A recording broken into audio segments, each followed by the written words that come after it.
The Extraordinary Adventures of Arsène Lupin, Gentleman-Burglar. By Maurice Leblanc. 3. The Escape of Arsène Lupin. Arsène Lupin had just finished his repast and taken from his pocket an excellent cigar, with a gold band, which he was examining with unusual care, when the door of his cell was opened. He had barely time to throw the cigar into the drawer and move away from the table. The guard entered. It was the hour for exercise. "I was waiting for you, my dear boy," exclaimed Lupin, in his accustomed good humor. They went out together. As soon as they had disappeared at a turn in the corridor, two men entered the cell and commenced a minute examination of it. One was Inspector Dieuzy, the other was Inspector Folenfant. They wished to verify their suspicion that Arsène Lupin was in communication with his accomplices outside of the prison. On the preceding evening, the Grand Journal had published these lines addressed to its court reporter. "Monsieur, in a recent article you referred to me in most unjustifiable terms. Some days before the opening of my trial I will call you to account. Arsène Lupin." The handwriting was certainly that of Arsène Lupin. Consequently, he sent letters, and, no doubt, received letters. It was certain that he was preparing for that escape thus arrogantly announced by him. The situation had become intolerable. Acting in conjunction with the examining judge, the chief of the Sûreté, Monday Dudouis, had visited the prison and instructed the jailer in regard to the precautions necessary to ensure Lupin's safety. At the same time, he sent the two men to examine the prisoner's cell. They raised every stone, ransacked the bed, did everything customary in such a case, but they discovered nothing, and were about to abandon their investigation when the guard entered hastily and said, "The drawer. Look in the table drawer." When I entered just now he was closing it. They opened the drawer, and Dieuzy exclaimed, "Ah! We have him this time." Folenfant stopped him. "Wait a moment. The chief will want to make an inventory. This is a very choice cigar. Leave it there, and notify the chief." 2 minutes later Monday Dudouis examined the contents of the drawer. First he discovered a bundle of newspaper clippings relating to Arsène Lupin taken from the Argus de la Presse, then a tobacco box, a pipe, some paper called onion peel, and 2 books. He read the titles of the books. One was an English edition of Carlyle's Hero Worship, the other was a charming Elzevir, in modern binding, the Manual of Epictetus, a German translation published at Leiden in 1634. On examining the books, he found that all the pages were underlined and annotated. Were they prepared as a code for correspondence, or did they simply express the studious character of the reader? Then he examined the tobacco box and the pipe. Finally, he took up the famous cigar with its gold band. "Fighter!" he exclaimed. "Our friend smokes a good cigar.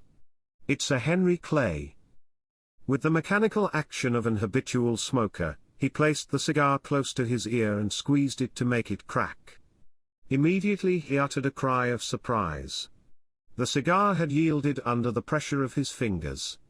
He examined it more closely, and quickly discovered something white between the leaves of tobacco.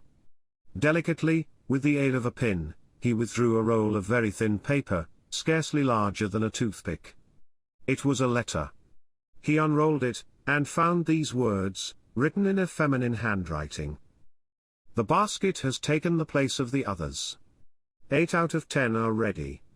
On pressing the outer foot the plate goes downward. From 12 to 16 every day, HB will wait. But where? Reply at once. Rest easy, your friend is watching over you."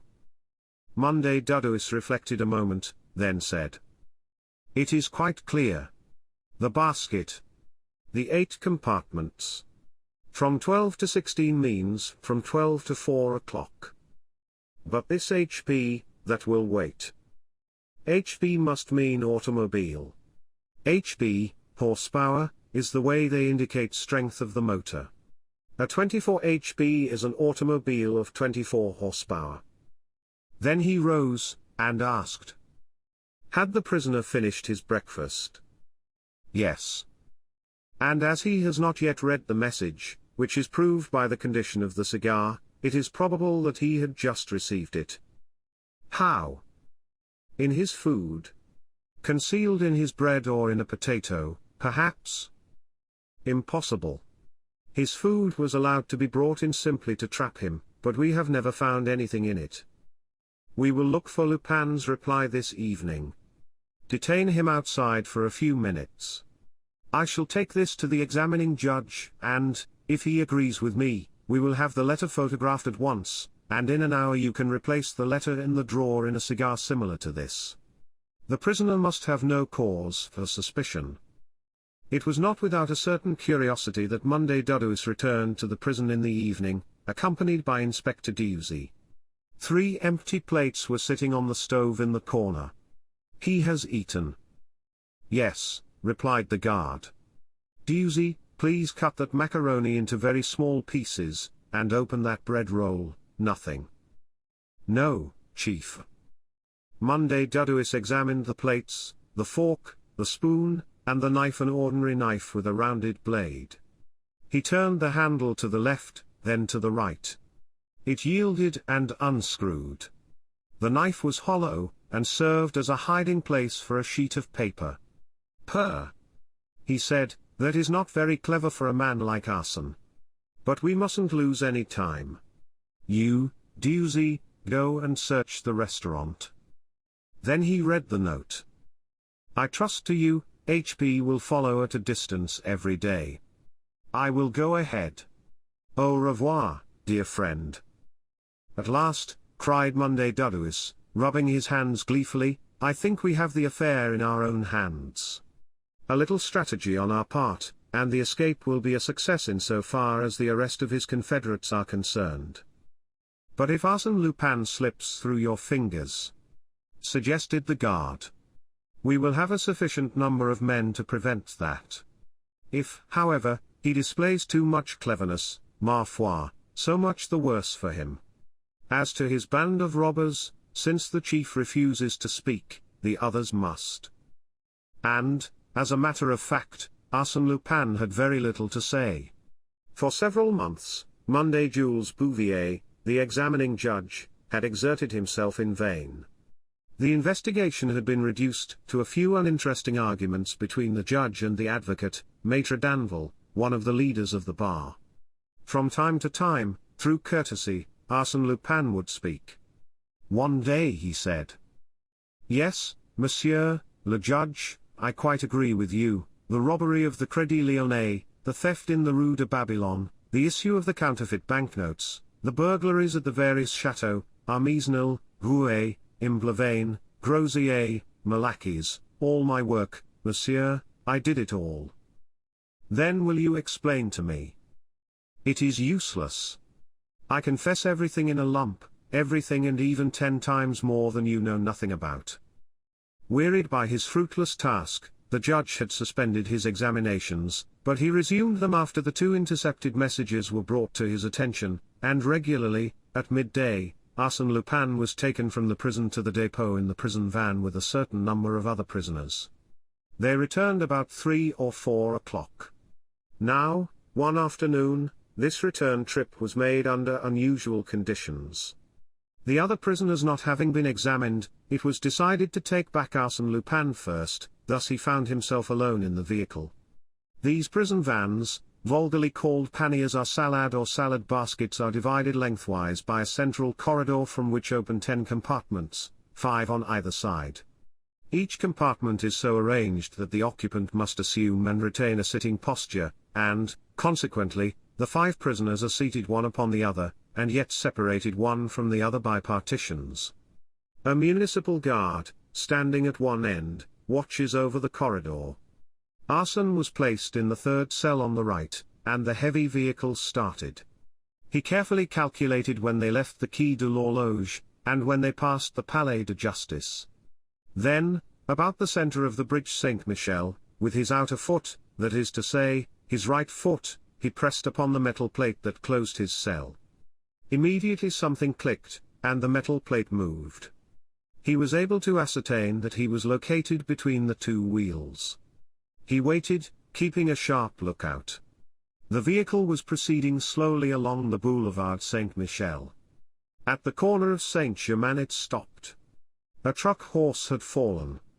The traffic having been interrupted, a vast throng of fiacres and omnibuses had gathered there. Arsène Lupin looked out.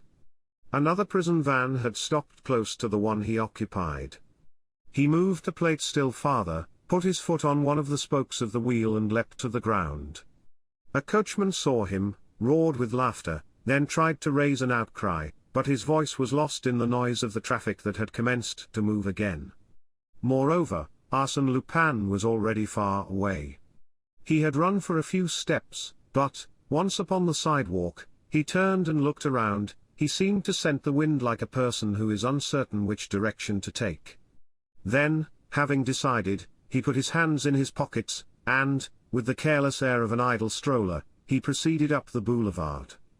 It was a warm, bright autumn day, and the cafes were full. He took a seat on the terrace of one of them. He ordered a bock and a package of cigarettes. He emptied his glass slowly, smoked one cigarette and lighted a second. Then he asked the waiter to send the proprietor to him. When the proprietor came, Arsène spoke to him in a voice loud enough to be heard by everyone. "I regret to say, monsieur, I have forgotten my pocketbook. Perhaps, on the strength of my name, you will be pleased to give me credit for a few days. I am Arsène Lupin." The proprietor looked at him, thinking he was joking. But Arsène repeated. "Lupin, prisoner at the Santé, but now a fugitive. I venture to assume that the name inspires you with perfect confidence in me." And he walked away, amidst shouts of laughter, whilst the proprietor stood amazed.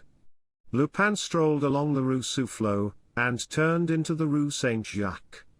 He pursued his way slowly, smoking his cigarettes and looking into the shop windows. At the Boulevard de Port Royal he took his bearings, discovered where he was, and then walked in the direction of the Rue de la Santé. The high forbidding walls of the prison were now before him.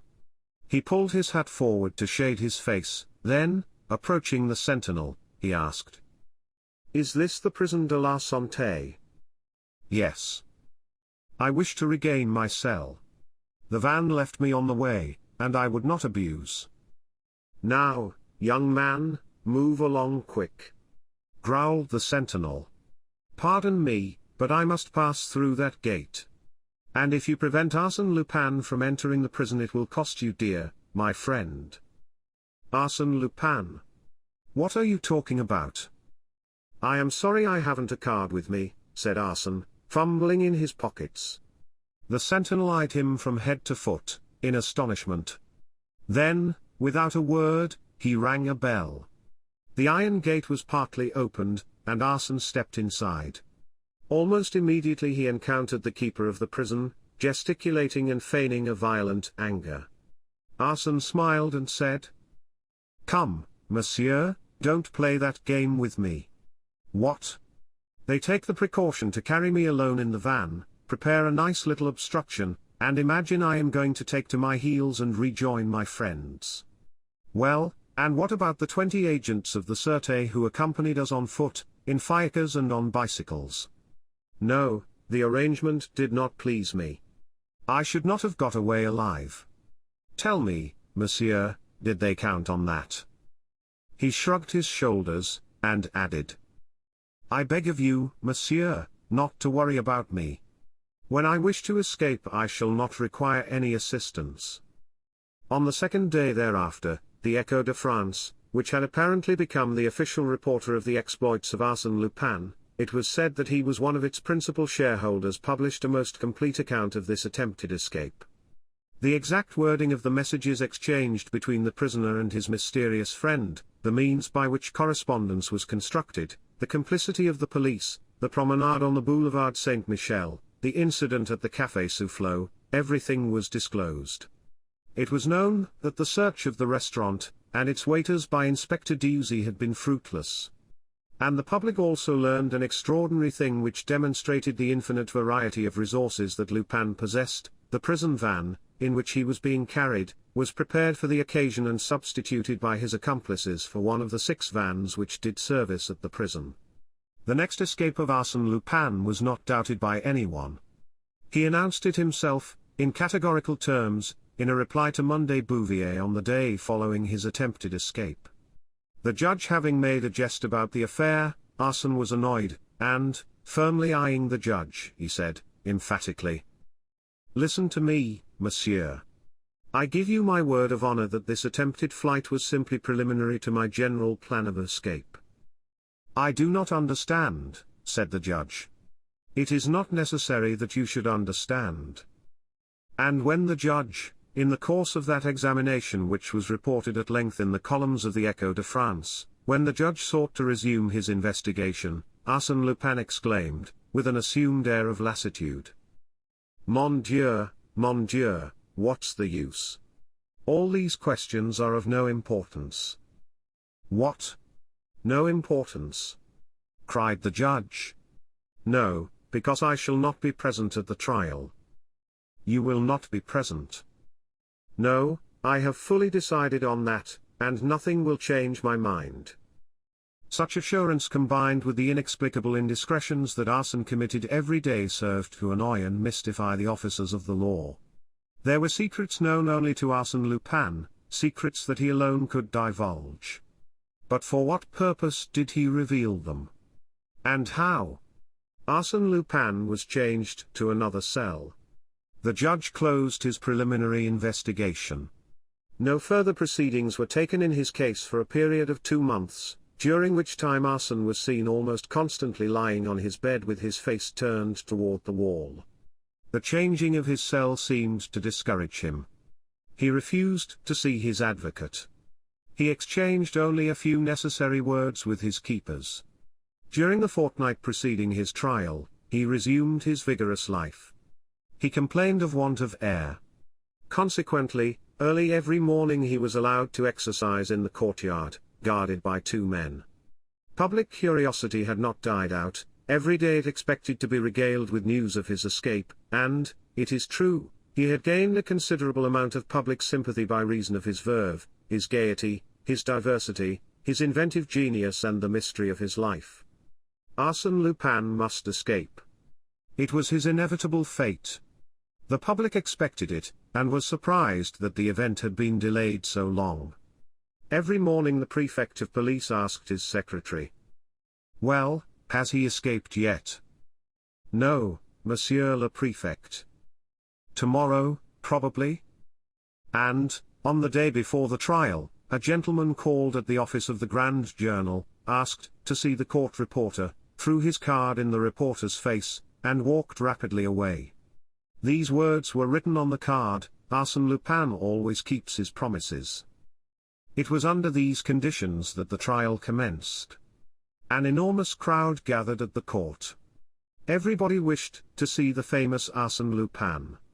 They had a gleeful anticipation that the prisoner would play some audacious pranks upon the judge.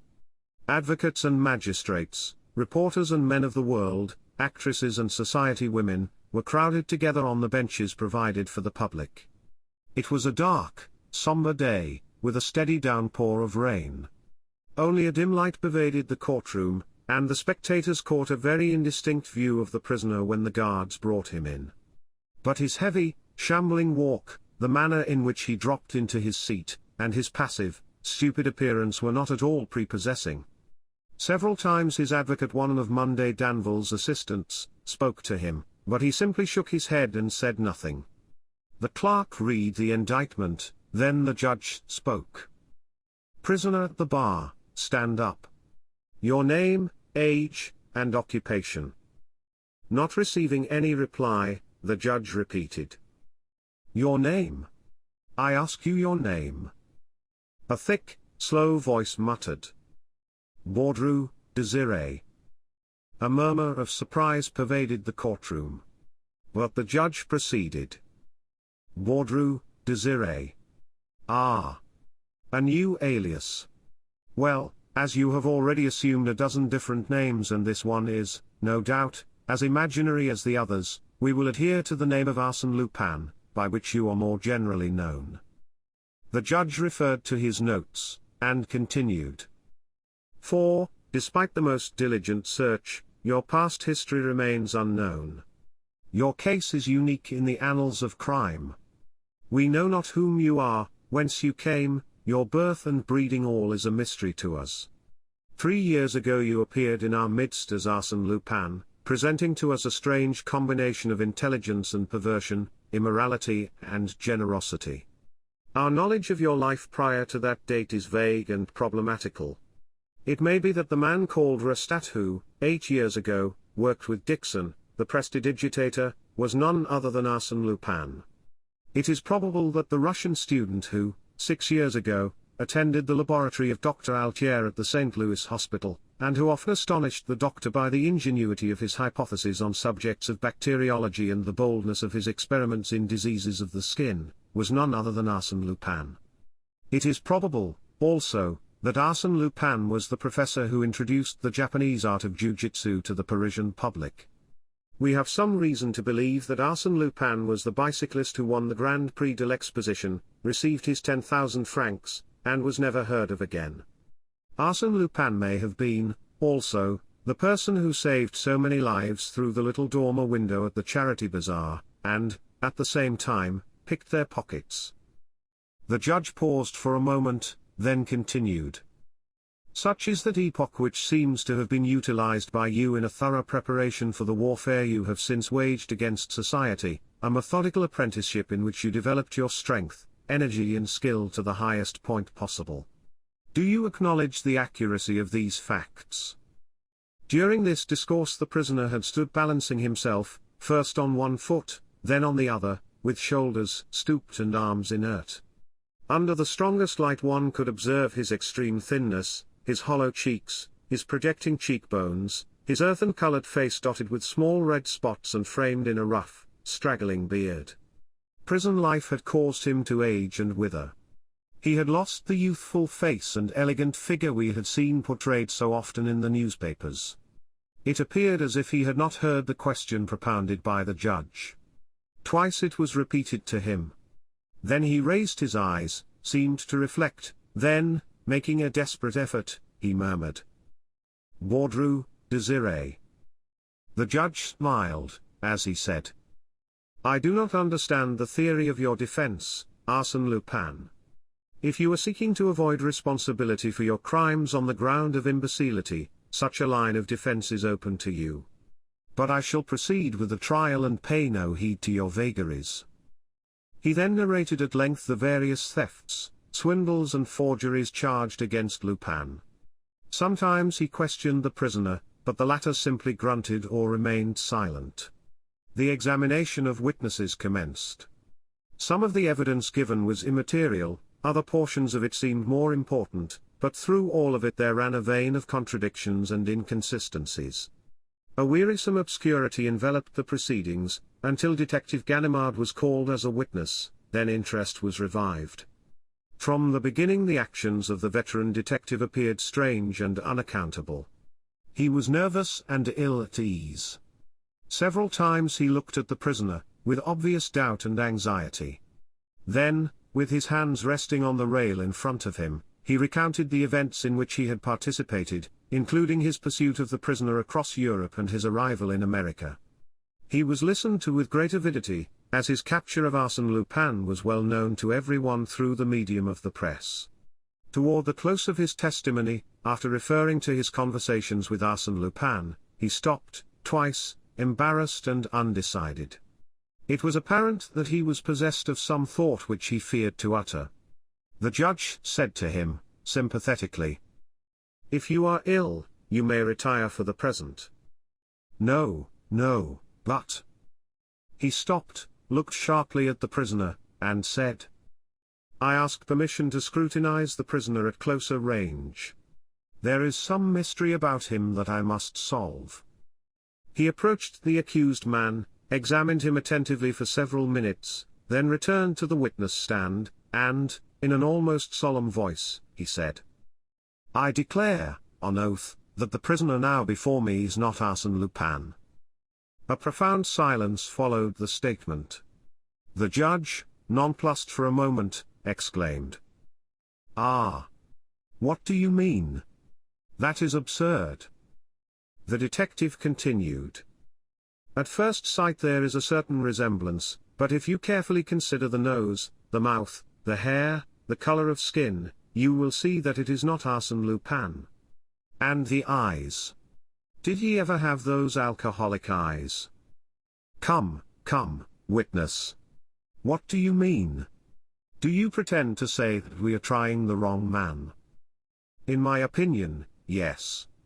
Arsène Lupin has, in some manner, contrived to put this poor devil in his place, unless this man is a willing accomplice." This dramatic denouement caused much laughter and excitement amongst the spectators. The judge adjourned the trial, and sent for Monday Bouvier, the jailer, and guards employed in the prison. When the trial was resumed, Monday Bouvier and the jailer examined the accused and declared that there was only a very slight resemblance between the prisoner and Arsène Lupin. "Well, then," exclaimed the judge, "who is this man? Where does he come from? What is he in prison for?"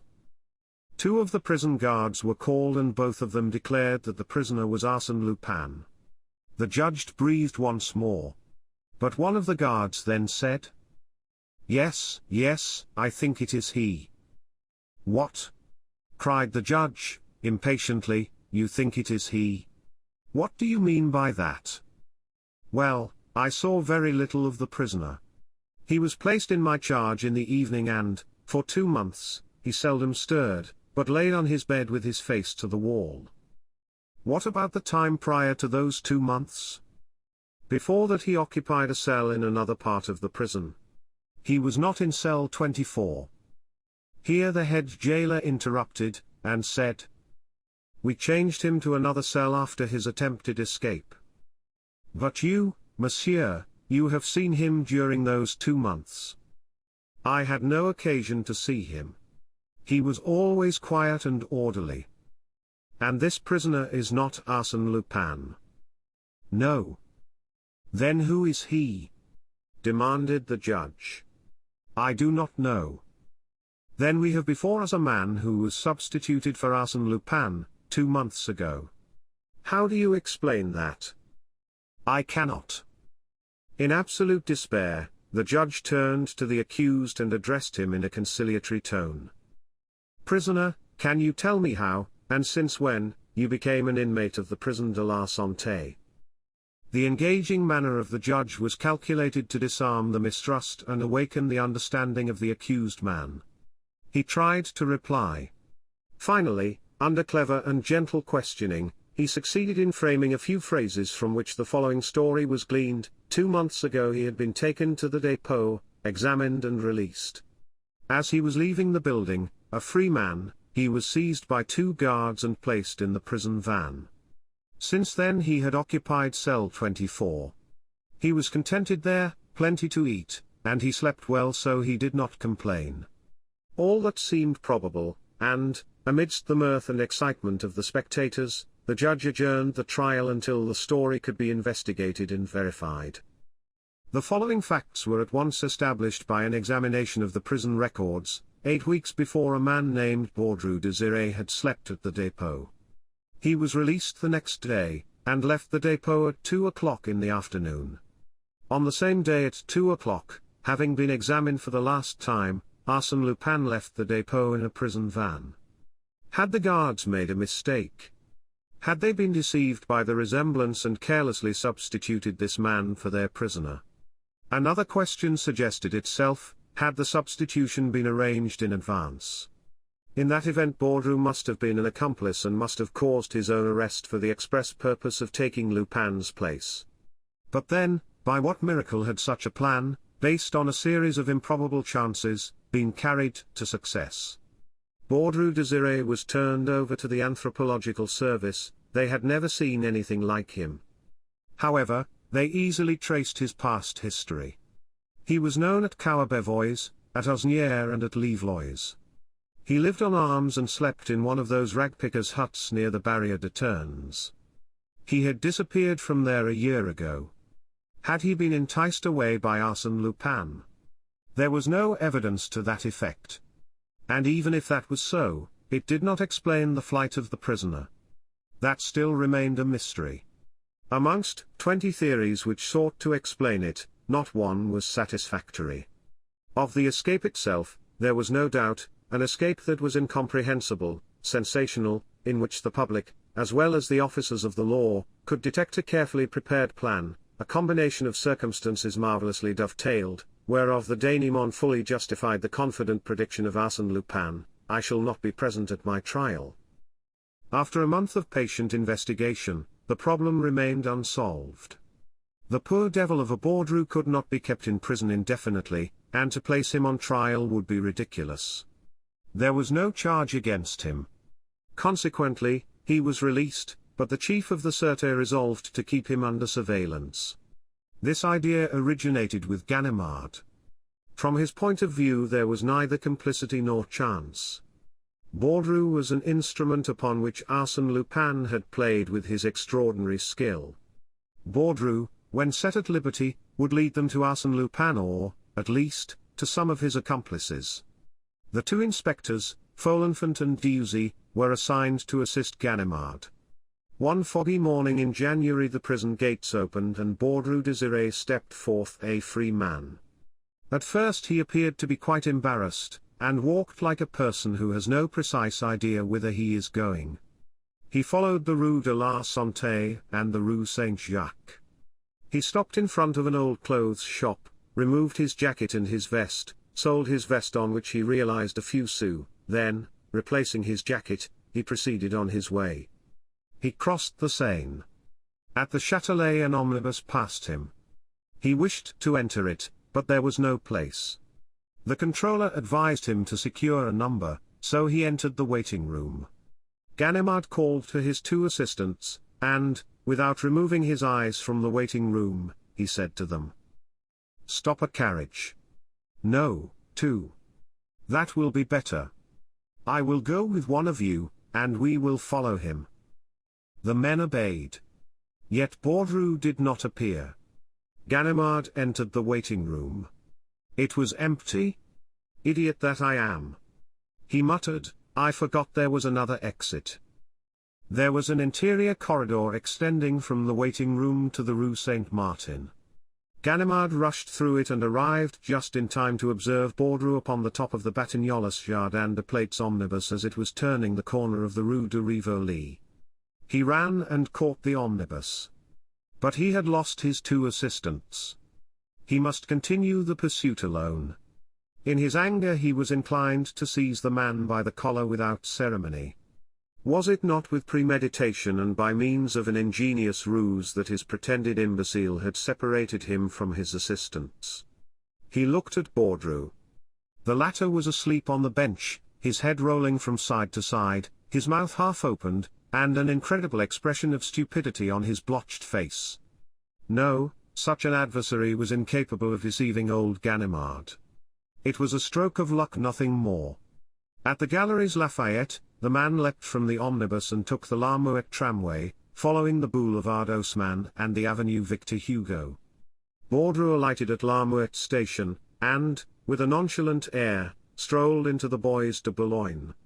He wandered through one path after another, and sometimes retraced his steps. What was he seeking? Had he any definite object? At the end of an hour, he appeared to be faint from fatigue, and, noticing a bench, he sat down. The spot, not far from Hortel, on the edge of a pond hidden amongst the trees, was absolutely deserted. After the lapse of another half-hour, Ganimard became impatient and resolved to speak to the man. He approached and took a seat beside Baudru, lighted a cigarette, traced some figures in the sand with the end of his cane, and said, "It's a pleasant day." No response? But, suddenly the man burst into laughter, a happy, mirthful laugh, spontaneous and irresistible. Ganimard felt his hair stand on end in horror and surprise. It was that laugh, that infernal laugh he knew so well. With a sudden movement, he seized the man by the collar and looked at him with a keen, penetrating gaze, and found that he no longer saw the man Baudru. To be sure, he saw Baudru, but, at the same time, he saw the other, the real man, Lupin. He discovered the intense life in the eyes, he filled up the shrunken features, he perceived the real flesh beneath the flabby skin, the real mouth through the grimaces that deformed it.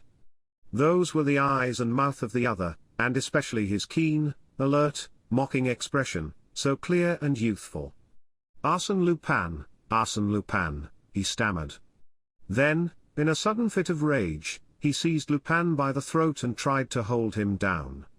In spite of his 50 years, he still possessed unusual strength, whilst his adversary was apparently in a weak condition. But the struggle was a brief one. Arsène Lupin made only a slight movement, and, as suddenly as he had made the attack, Ganimard released his hold. His right arm fell inert, useless. "If you had taken lessons in jiu-jitsu at the Quai des Orfèvres," said Lupin, "you would know that that blow is called udishigi in Japanese. A second more, and I would have broken your arm, and that would have been just what you deserve. I am surprised that you, an old friend whom I respect and before whom I voluntarily expose my incognito, should abuse my confidence in that violent manner. It is unworthy. What's the matter?" Ganimard did not reply. That escape for which he deemed himself responsible, was it not he, Ganimard, who, by his sensational evidence, had led the court into serious error? That escape appeared to him like a dark cloud on his professional career. A tear rolled down his cheek to his grey moustache. "Oh! Mon Dieu, Ganimard, don't take it to heart. If you had not spoken, I would have arranged for someone else to do it. I couldn't allow poor Baudru Désiré to be convicted." "Then," murmured Ganimard, "it was you that was there. And now you are here. It is I, always I, only I. Can it be possible? Oh, it is not the work of a sorcerer. Simply, as the judge remarked at the trial, the apprenticeship of a dozen years that equips a man to cope successfully with all the obstacles in life. But your face, your eyes. You can understand that if I worked 18 months with Dr. Altier at the Saint Louis Hospital, it was not out of love for the work. I considered that he, who would one day have the honor of calling himself Arsène Lupin, ought to be exempt from the ordinary laws governing appearance and identity. Appearance. That can be modified at will. For instance, a hypodermic injection of paraffin will puff up the skin at the desired spot. Pyrogallic acid will change your skin to that of an Indian. The juice of the greater celandine will adorn you with the most beautiful eruptions and tumors. Another chemical affects the growth of your beard and hair, another changes the tone of your voice. Add to that 2 months of dieting in cell 24, exercises repeated 1,000 times to enable me to hold my features in a certain grimace, to carry my head at a certain inclination, and adapt my back and shoulders to a stooping posture. Then 5 drops of atropine in the eyes to make them haggard and wild, and the trick is done. I do not understand how you deceived the guards. The change was progressive. The evolution was so gradual that they failed to notice it. But Baudru Désiré. Baudru exists. He is a poor, harmless fellow whom I met last year, and, really, he bears a certain resemblance to me. Considering my arrest as a possible event, I took charge of Baudru and studied the points wherein we differed in appearance with a view to correct them in my own person. My friends caused him to remain at the dépôt overnight, and to leave there next day about the same hour as I did, a coincidence easily arranged. Of course, it was necessary to have a record of his detention at the dépôt in order to establish the fact that such a person was a reality, otherwise, the police would have sought elsewhere to find out my identity. But, in offering to them this excellent Baudru, it was inevitable, you understand, inevitable that they would seize upon him, and, despite the insurmountable difficulties of a substitution, they would prefer to believe in a substitution than confess their ignorance. Yes, of course, said Ganimard. And then, exclaimed Arsène Lupin, I held in my hands a trump card, an anxious public watching and waiting for my escape. And that is the fatal error into which you fell, you and the others, in the course of that fascinating game pending between me and the officers of the law wherein the stake was my liberty.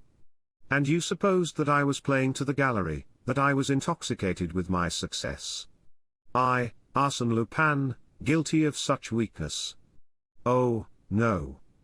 And, no longer ago than the car horn affair, you said, when Arsène Lupin cries from the housetops that he will escape, he has some object in view. But, sapristi, you must understand that in order to escape I must create, in advance, a public belief in that escape, a belief amounting to an article of faith, an absolute conviction, a reality as glittering as the sun. And I did create that belief that Arsène Lupin would escape, that Arsène Lupin would not be present at his trial. And when you gave your evidence and said, that man is not Arsène Lupin, everybody was prepared to believe you. Had one person doubted it, had anyone uttered this simple restriction, suppose it is Arsène Lupin. From that moment, I was lost. If anyone had scrutinized my face, not imbued with the idea that I was not Arsène Lupin, as you and the others did at my trial, but with the idea that I might be Arsène Lupin, then, despite all my precautions, I should have been recognized. But I had no fear. Logically, psychologically, no one could entertain the idea that I was Arsène Lupin. He grasped Ganimard's hand. Come, Ganimard, confess that on the Wednesday after our conversation in the prison de la Santé, you expected me at your house at 4 o'clock, exactly as I said I would go. And your prison van? Said Ganimard, evading the question. A bluff. Some of my friends secured that old unused van and wished to make the attempt. But I considered it impractical without the concurrence of a number of unusual circumstances. However, I found it useful to carry out that attempted escape and give it the widest publicity. An audaciously planned escape, though not completed, gave to the succeeding one the character of reality simply by anticipation. So that the cigar, hollowed by myself, as well as the knife, and the letters, written by me, and the mysterious correspondent, did not exist? Ganimard reflected a moment, then said. When the Anthropological Service had Baudru's case under consideration, why did they not perceive that his measurements coincided with those of Arsène Lupin? My measurements are not in existence. Indeed. At least, they are false. I have given considerable attention to that question. In the first place, the Bertillon system records the visible marks of identification and you have seen that they are not infallible and, after that, the measurements of the head, the fingers, the ears, etc. Of course, such measurements are more or less infallible. Absolutely. No, but it costs money to get around them. Before we left America, one of the employees of the service there accepted so much money to insert false figures in my measurements. Consequently, Baudru's measurements should not agree with those of Arsène Lupin. After a short silence, Ganimard asked, "What are you going to do now?" "Now," replied Lupin, "I am going to take a rest, enjoy the best of food and drink and gradually recover my former healthy condition. It is all very well to become Baudru or some other person, on occasion, and to change your personality as you do your shirt, but you soon grow weary of the change. I feel exactly as I imagine the man who lost his shadow must have felt, and I shall be glad to be Arsène Lupin once more." He walked to and fro for a few minutes, then, stopping in front of Ganimard, he said, "You have nothing more to say, I suppose?" "Yes. I should like to know if you intend to reveal the true state of facts connected with your escape. The mistake that I made." "Oh. No one will ever know that it was Arsène Lupin who was discharged. It is to my own interest to surround myself with mystery, and therefore I shall permit my escape to retain its almost miraculous character. So, have no fear on that score, my dear friend. I shall say nothing. And now, goodbye. I am going out to dinner this evening, and have only sufficient time to dress." "Either you wanted a rest." Ah. There are duties to society that one cannot avoid. Tomorrow, I shall rest. Where do you dine tonight? With the British ambassador.